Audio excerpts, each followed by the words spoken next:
you should see this little dashboard. You'll see a few different tiles down here. You won't see as many as mine, but you will see occupancy. So go ahead and click on that. You'll see pretty much every occupancy, every inspection that we have in the city.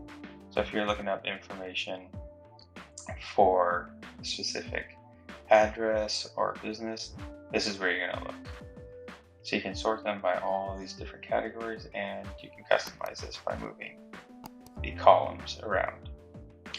So what we are going to do is show how to enter an inspection, and if we need to issue an OTC, we're going to show how to do that as well. So I'm going to search by address, and you can search by address, by name. If you have the F or I number, you can search right here, but I'll search by address.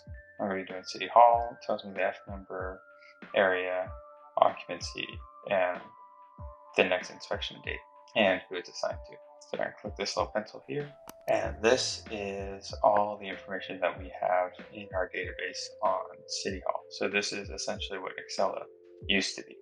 So if you need to look up any kind of information like square footage, emergency contacts, everything's going to be here. Emergency contacts will be this tab, but we're going to be entering inspections. We click inspections. Once we hit inspections, go down to start new inspection. Click that. Make sure you have the right date, and if you're doing this after the inspection, the approximate time that you went through. Go to inspection type. Just drop down, and we're going to hit company inspections. For the form, just drop down, and you're going to be using company inspection / OTC. So you'll see V.2. There will be V.3, V.4. Those are the different versions. So you always want to use the most up-to-date version. Whenever we make an adjustment, we have to put out a new version of the form. So the most up-to-date one will be the latest version. So I'm going to hit V2. And if I went through with anybody and their contacts are already under this contacts tab, they will autofill from here. So then we do next. This is going to be our pretty much our order to comply. Right now, if we go through here, say did the inspection, everything's all good. Click no fire code violations, add observations, change it from fail to pass, save. Then we go to next. Then we put in the end time. So you want to put an approximate time. If you're doing this on the iPad, not through the app, but just through the internet on the iPad, you can hit now and it'll show it to you automatically. If not, just put in the approximate time to make sure you have the date correct. We're going to go down here to inspection results. Everything is all good with them, so we hit pass. And inspection notes, you can put little notes saying, hey, extinguishers are going to expire in 3 weeks, or whatever you need to do to notify the building owner, but it's not required for an inspection that you're just entering. Here we go, signature of issuer, DL signature, and then down here, this is one of the most important parts. You want to make sure you delete the schedule date. So this inspection was scheduled for you to complete by the end of the year. You've completed that, so we're going to delete that one. So now, next year, whoever's assigned to, they're going to have to complete one by end of the year next year. So go save, or you can go to next anytime, hit next, it'll save automatically.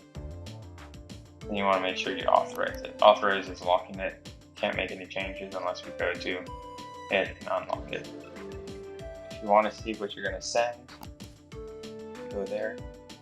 And always make sure you unclick showed unanswered questions. I'll show you what it looks like if you keep that one clicked, and then I'll show you what it looks like after. So we're going to keep this checked, and essentially this is all you want here. No fire code violations, no fire code for violations were identified during the inspection, but if that box is checked, you can send them all these pages. So make sure whenever we're sending the inspection notes, you uncheck that. And it's not required to send them an inspection report if an OTC was generated. If they ask for one, you can you're more than welcome to send it. As you can see, this is a little cleaner. The inspection sign, your signature shows up, and all this information is just entered all comes on here. So if you want to email it to them, send a report via email. Remember to unclick this, compose email. You can put whoever's email you want to put in there, and then you need to put your own email because it will CC you in it and it'll give you a copy. And any message here, this is going to be the body of your email. So that's how to enter an inspection with no order to comply. Now let me show you how we would enter it if we did have an order to comply. So as you can see down here, this is where your completed inspection will show up. This is the one we just completed. So this inspection is taking the place of the old one that said 12/31/2021. So you need to look, make sure that your inspection was inputted. You just go here, right here, scroll all the way down, and you have your inspection entered. So let's say we did find a fire code violation. Start new fire inspection, company inspection, remember latest version, whatever context, go to next. So let's say we're going through and we saw a exit was blocked. So all these are categorized by fire code chapters that they have. So you go over here, means of egress, you can see all of your options here. Any kind of fire code violation that you're going to find on a business inspection, you will see here. Let's say obstructions. Click that, add observations, fail, save, exit, blocked. And if you're doing it on an iPad, you can take a picture, you choose file, it'll show you that. You can select a picture and attach it to there. Let's go save. Next. Same thing, enter the inspection date and time. Inspection results. So this is where we're going to have it a little different. So instead of pass, we're going to go to citation issue. Inspection notes is where you're going to write how they can clear that issue. So clear exit.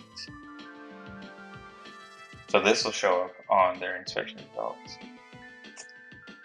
What you can also do with this is schedule a re-inspection. So say, hey, you need to move that. We need to come back next week and schedule it. We go to here, hit re-inspection, and then you can schedule it for, say, next week. Or if you want to do 30 days, 60 days, whatever you want. So that now you'll get a reminder saying, hey, next week you need to do this inspection again. So get your signature, and you'll need to get the signature of whoever you're walking through, the name and the signature. That's why you'll have to do this on the iPad if you're there. Because we want to make sure we get their signature.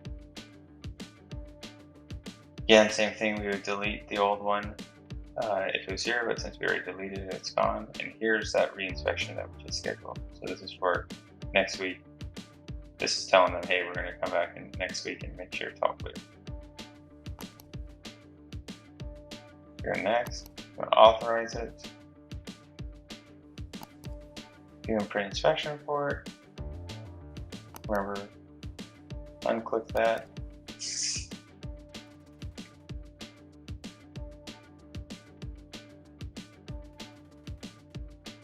And here is their order to comply. It looks just like the inspection form, but the difference is it's showing you that you had a violation. So it says means of egress shall be free from obstructions that would prevent it from use, including the accumulation of snow and ice. You don't have to worry about that, but something's obstructing it. Say it's failed, rear exit was blocked. Here you are. Inspection notes. The citation issued, OTC was issued during inspection. Remove storage, blocking rear exit. You can say your signature, their signature. And remember to send it. Name, email. If it's in the contacts saved, you can auto-populate it from there. put in your own email. If it's something big that I need to be looped in on, you hit add email recipient, put my name. You're essentially CCing me in it. Or when you get it from here, you can just forward it straight to me. Inspection results, you don't really need to put anything in the message here because everything's going to be in that observation report. And that is how to enter inspections. Next, we'll show how to enter a false alarm OTC.